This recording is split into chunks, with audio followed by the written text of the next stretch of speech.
Hey, this is your bestie in grief, Ashley. Welcome to the Calm Sphere podcast, your official go-to safe space where we talk about grief, healing, mental health, faith, and nervous system support in a way that feels honest, gentle, and most importantly, human. You don't have to have it all together when you're here. You just have to show up, and I'm really glad you chose to do so today. All right, so today's episode is just me talking to you about grief. I mean, what's new, right? About my grief, specifically about the parts of it that I really haven't heard many people say out loud, and the parts that I think you need to hear so you know that what you are going through is not, there's not something wrong with you. Because here's the thing, I can give you all the tools in the world and I can walk you through breath work and somatic healing and nervous system regulation and all of it, which we are going to get into that in the next episodes.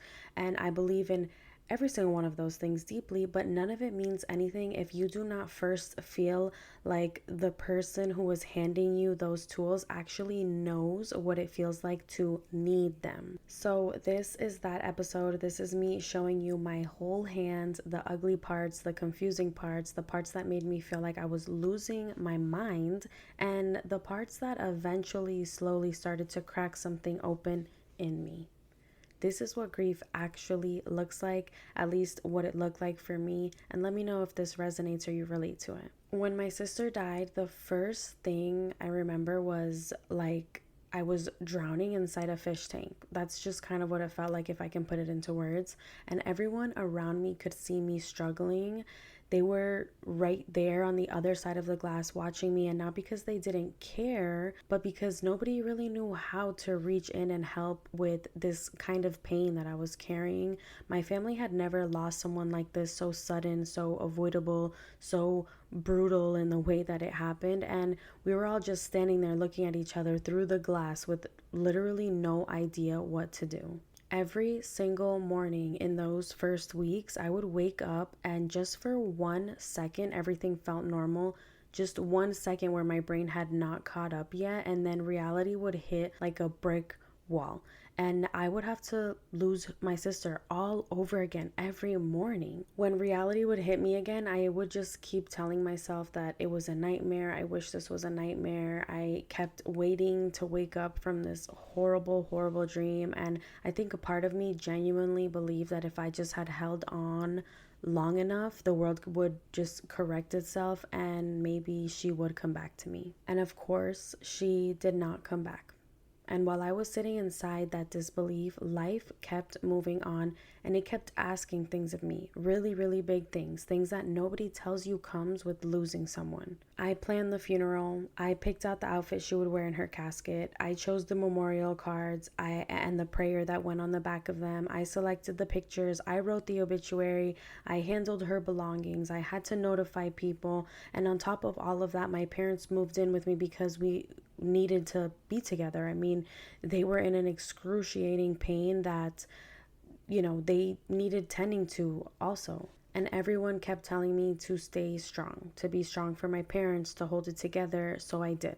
I mean, it's what I've always been good at, just keeping it together while I was drowning inside.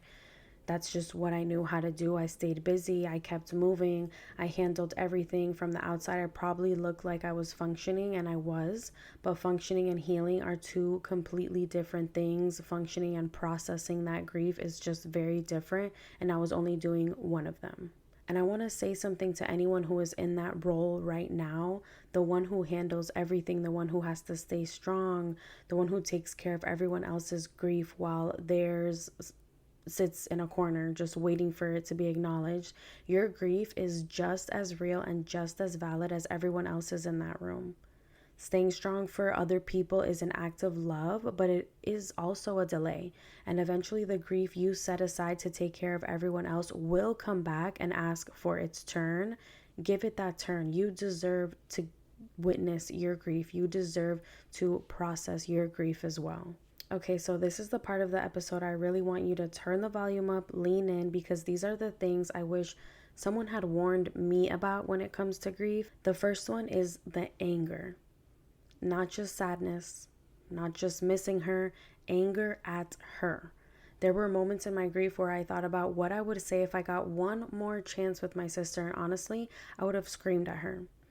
In that moment, in those first few days, weeks, and months of after losing my sister, if I would have just had one more chance at talking to her, I would have been furious for the bad decisions, for not listening to me when I warned her, for trusting the wrong person, for leaving, for doing this to our family, and for doing this to me.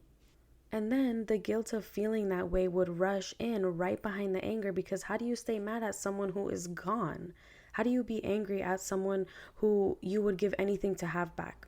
But here's what I know now that I didn't know back then. Anger and grief is love.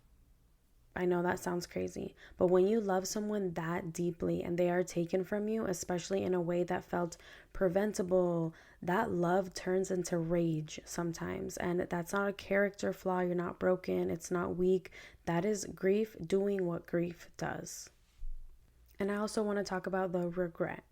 My sister and I had not spoken the way I wish we had before she died, and carrying that, the weight of an unfinished conversation, words that never got said, and words I said too much of when I probably shouldn't have, a relationship that never got the chance to heal, that added just a whole other layer of pain on top of the grief that I did not even have language for at first.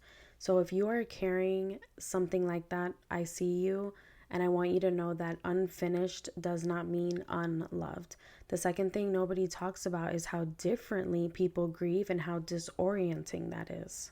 Some people in my life wanted to talk about my sister constantly, and some people avoided her name completely. They would not listen to her favorite songs. They couldn't bring themselves to say her name out loud. And I'm just the complete opposite. I love talking about her. I love hearing her music. I love telling her stories and sharing her memories and keeping her name alive in every room I walk into. That is how I grieve. That is how I love her. But when the people around you grieve differently, it can feel like abandonment, even when it is not. It's not their fault.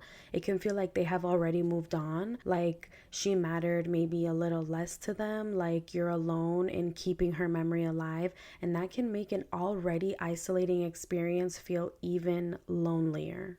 Neither way is wrong, though.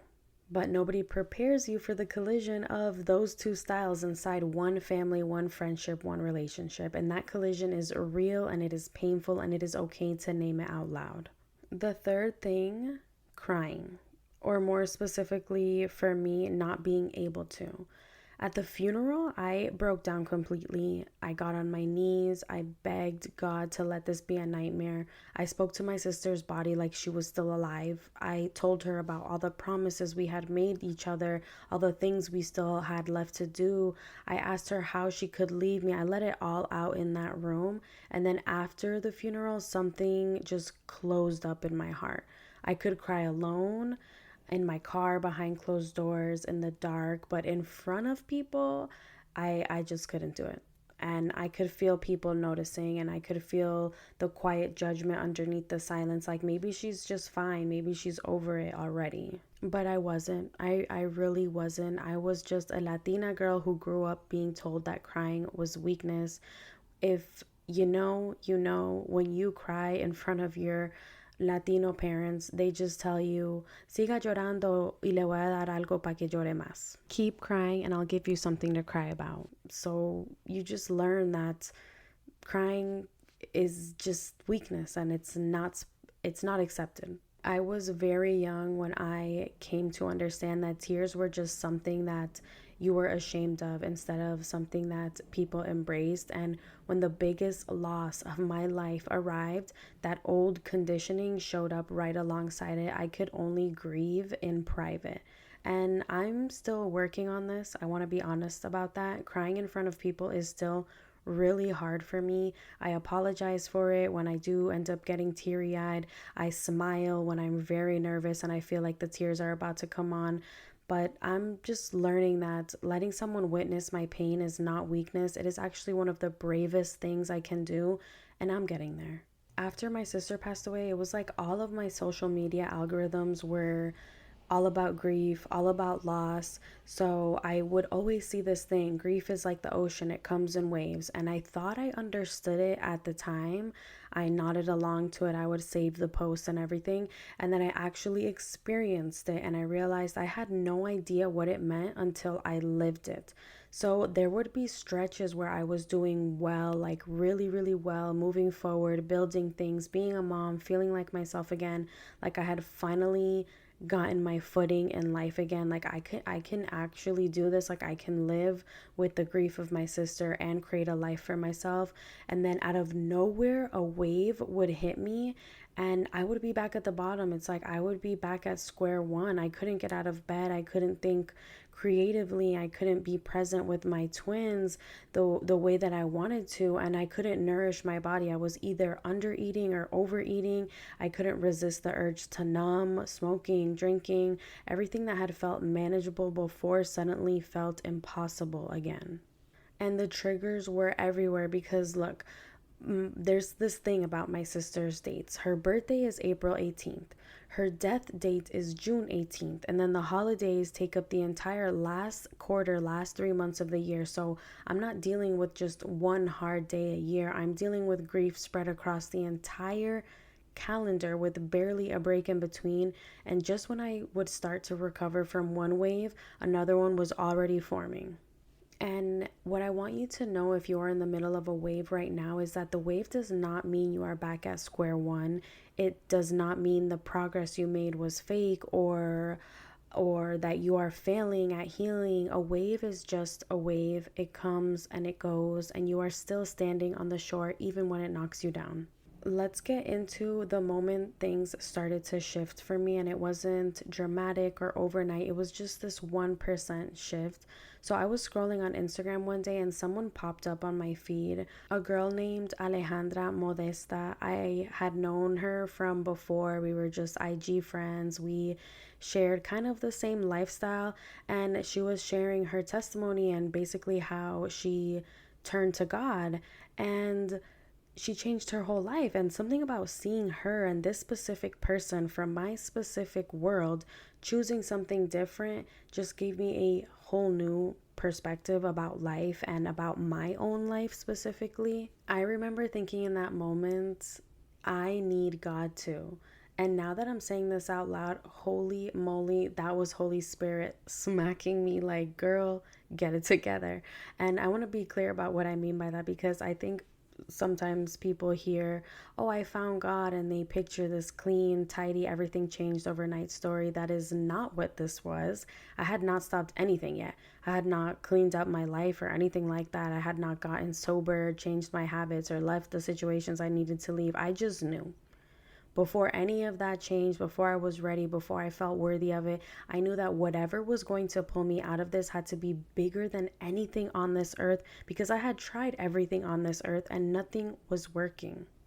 What was going to pull me out of this, what was going to help me live with the grief of losing my sister, had to be something divine. It had to be something greater and bigger than me. So I ordered a Bible from Amazon, and I have so much in my house, but I'm just one of those type of people like, oh, I'm going to start on this new journey. Let me get like a fresh, new, crisp Bible. So I did, and I started reading it.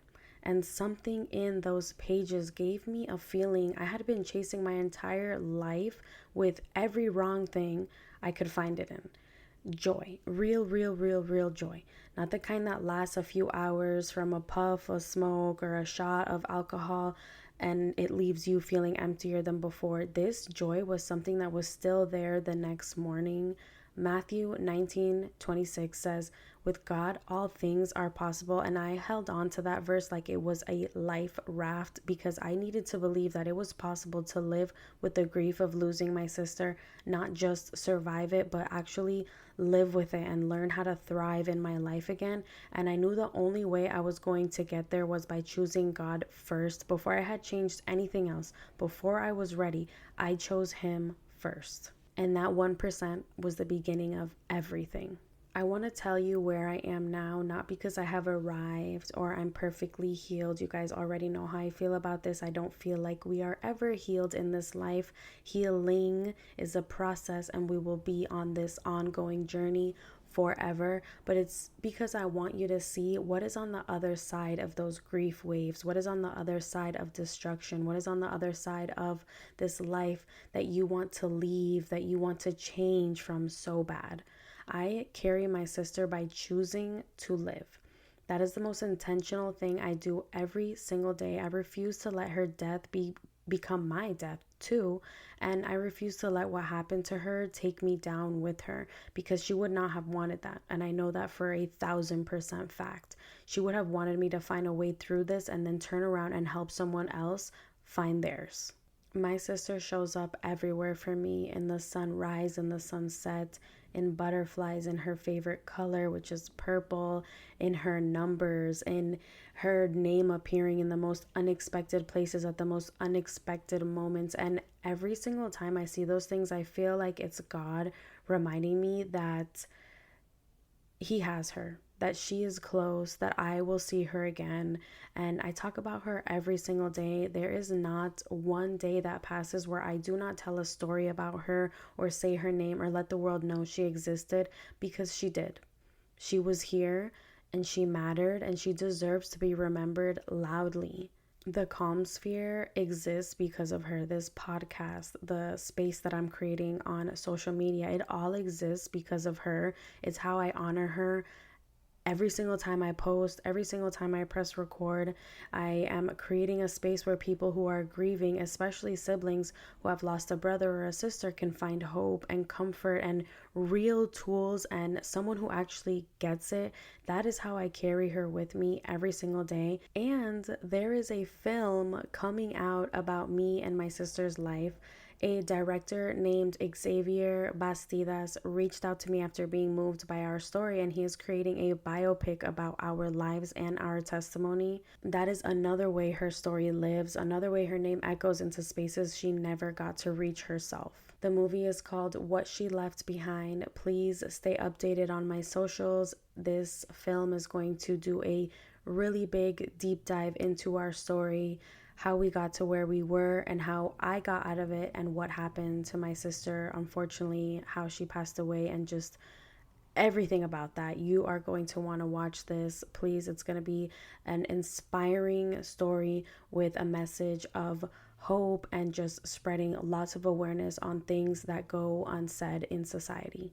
Okay, going back to how I honor my sister, I have pictures of her all over my house too. I bring those pictures to every special event. So like family parties, her birthday, her anniversary of the day that she left. She comes with me everywhere because she is still mine. She is still my big sister, and I am still her little sister.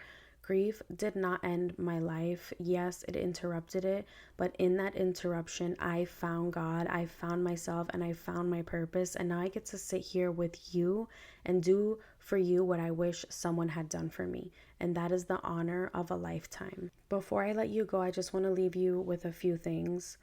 If you're angry at the person you lost, that is not a betrayal. That is love. Let yourself feel it, okay? If you cannot cry in front of people, you are not cold, you are not over it, you are just protecting yourself the way you were taught to, and healing that is a process, not just a quick switch. If the waves keep coming, even when you thought you were doing better, you are not failing. You are grieving, and grieving is not linear, no matter how many times someone tells you it should be by now. And if you are in that 1% moment right now, that tiny crack of acknowledgement that something has to change, that is enough. That is the whole beginning. You do not need to have it figured out. You just need to say yes to the 1%. Your grief is not too much. Your story is not too broken. And the person you lost is not forgotten just because the world keeps moving. Keep saying their name, keep telling their stories, keep living. That is how we honor them, and that is how I honor her. So remember, if something here helped, that means your nervous system felt a little safety today. Follow the Calm Sphere podcast, leave a 5-star review if you loved this episode, and tell me what you're taking with you. By listening, you are taking one step toward the life you deserve. I'll meet you right here next time.